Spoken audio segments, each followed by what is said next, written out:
Selamlar. Klasik kaynaklardan titizlikle derlediğimiz bu derinlemesine incelememize hoş geldiniz. Bugün masamızda gerçekten büyüleyici bir konu var. Sadece tarihi bir figürü konuşmayacağız. İnancın, teslimiyetin ve o muazzam sabrın vücut bulmuş halini, Hazreti İsmail'in hayatını ve bize bıraktığı mirası adım adım inceleyeceğiz. Enerjimiz tam. Çünkü kaynakların bu konuda bize sunduğu detaylar kelimenin tam anlamıyla sarsıcı. Anlatıma doğrudan asıl hikayenin kalbinden o vurucu cümleyle başlamak istiyorum. Babacığım, emrolunduğun şeyi yap, inşallah beni sabredenlerden bulacaksın. Çoğumuzun bildiği bu söz aslında sıradan bir itaatin çok ama çok ötesinde. Bu ilahi iradeye kayıtsız şartsız muazzam bir boyun eğiş. Peki ama bir insan bu inanılmaz olgunluğa nasıl ulaşır? Hadi filmi biraz başa saralım ve her şeyin başladığı o ilk noktaya gidelim. Tamam, rotamızı hızlıca bir çizelim. Önce o çölün ortasında filizlenen Zemzem mucizesine bakacağız. Oradan inancın zirvesi olan kurban imtihanına geçeceğiz. Ardından Kabe'nin inşasını, Hazreti İsmail'in o üstün ahlakını ve son olarak da bu kutlu soyun günümüze kadar uzanan eşsiz mirasını konuşup incelememizi tamamlayacağız. Başlıyoruz. Birinci bölümümüz, çölde yeşeren umut, Zemzem. Hazreti İbrahim'in 80'li yaşlarındayken kucağına aldığı o müjdeli habere, oğlu İsmail'in doğduğu döneme gidiyoruz. Şimdi gözünüzde canlandırmanızı istiyorum. Bebek İsmail ve annesi Hacer ilahi bir emirle Şam diyarından alınıyor ve ekin bitmeyen, ıssız, kavurucu Mekke vadisine yani Faran'a bırakılıyorlar. Düşünsenize yanlarında sadece biraz su ve ekmek var. Su bittiğinde annenin o çaresiz ama umutlu arayışı ve ardından gelen o muazzam mucize, Zemzem suyunun fışkırması. Biliyorsunuz su hayattır. Çok geçmeden Yemen taraflarından gelen Cürhüm kabilesi bu suya çekiliyor ve anne oğlun yanına yerleşiyor. Böylece o ıssız ve ölü çöl, medeniyetin yeşerdiği bayındır bir vadiye dönüş veriyor.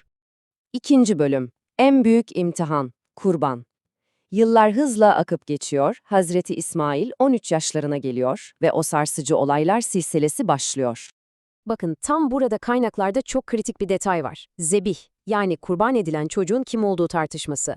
Yahudi geleneği ve ilk dönem bazı İslam alimleri bu çocuğun Hazreti İshak olduğunu söyler. Fakat İbn Kesir, Fahrettin Razi, Mevdudi gibi isimlerin üzerinde uzlaştığı gerçeğe baktığımızda kurban edilenin kesinlikle Hazreti İsmail olduğunu görüyoruz. Neden mi? Kur'an'daki sıralamaya bakıyorlar. Kurban hadisesi anlatılıyor ancak ondan sonra Hazreti İshak'ın doğumu müjdeleniyor. Yani kronolojik olarak o çocuğun İsmail olduğu aslında çok net bir şekilde ortaya konuyor. Ve o epik anın gelişimi gerçekten nefes kesici. Hazreti İbrahim rüyasını oğluyla istişare ediyor, bakın zorla değil, ona sorarak yapıyor bunu. O 13 yaşındaki çocuk ise inanılmaz bir teslimiyet gösteriyor. Tam o son anda, alnı yere gelecek şekilde yatırıldığında ilahi rahmet tecelli ediyor. Kaynakların aktardığına göre cennette 40 mevsim otlamış muazzam bir koç bedel olarak indiriliyor. Gerçekten de hem babanın hem de oğlunun o sarsılmaz inancının tarihe kazındığı, eşine rastlanmaz bir test bu. Geldik 3. bölüme. Kabe'nin ortak mimarları. İmtihanlar geride kalmış. Hazreti İsmail artık yetişkin bir adam olmuş. Baba oğul yeniden bir araya geliyor. Ve bu aslında bize baba ile oğul arasındaki o muazzam fiziksel işbirliğini harika bir şekilde gösteriyor.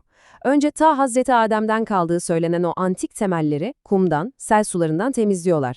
Sonra aralarında tam bir usta-çırak ilişkisi başlıyor. Hazreti İsmail taşları taşıyor, Hazreti İbrahim ise o taşları özenle diziyor. Hatta duvarlar yükseldiğinde Hazreti İbrahim'in üzerine çıkıp iskele gibi kullandığı o meşhur taş var ya, işte bugün makamı İbrahim dediğimiz yer tam olarak orası. Tabii onlar ter döküp o duvarları yükseltirken dillerinden de çok derin bir dua dökülüyor.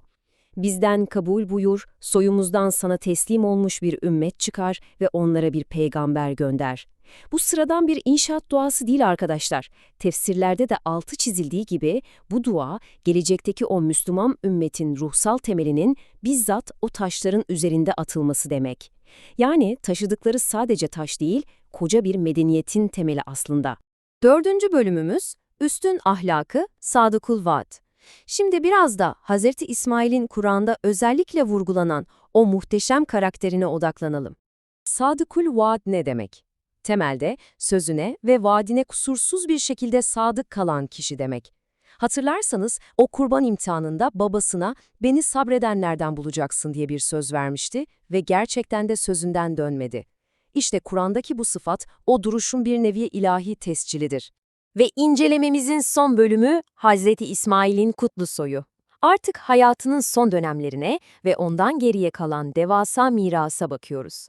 Kendisi sadece iyi bir evlat veya Kabe'nin mimarı değildi, aynı zamanda müstakil bir peygamberdi. Kaynaklar onun Yemen ve Amalika kabilelerine Resul olarak gönderildiğini ve buralarda tevhid inancını yaydığını aktarıyor. Tam 137 yıllık bereketli bir ömür. Vefat ettiğinde ise o çok sevdiği annesi Hacer'in yanına Kabe'nin hemen dibindeki Hicr denilen mevkine defnediliyor. Yani buradaki en can alıcı nokta şu, Zemzem mucizesiyle oraya yerleşen Cürhüm kabilesinden biriyle evleniyor ve 12 oğlu oluyor. Bu oğulların soyu bütün bölgeye yayılıyor, sonrasında bu soy Mekke'nin hakimi olan Kureyş kabilesini oluşturuyor. Ve Kabe'yi inşa ederken ettikleri o meşhur "soyumuzdan bir peygamber gönder" duasının nihai sonucu olarak son peygamber Hazreti Muhammed doğrudan Hazreti İsmail'in soyundan dünyaya geliyor. Her şeyin birbirine nasıl bağlandığını görüyor musunuz? Tüm bu konuştuklarımızın ardından şimdi dönüp kendimize sorma vakti.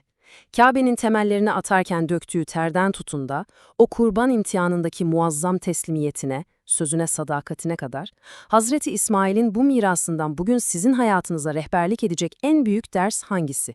Biz verdiğimiz sözleri gerçekten ne kadar tutuyoruz? İmtihanlar karşısında ne kadar sabırlıyız? Bu soruları aklınızın bir köşesinde tutmanızı istiyorum. Bu derinlikli görsel analizimizde bana katıldığınız için çok teşekkürler. Bir sonraki incelememizde görüşmek üzere, hoşça kalın.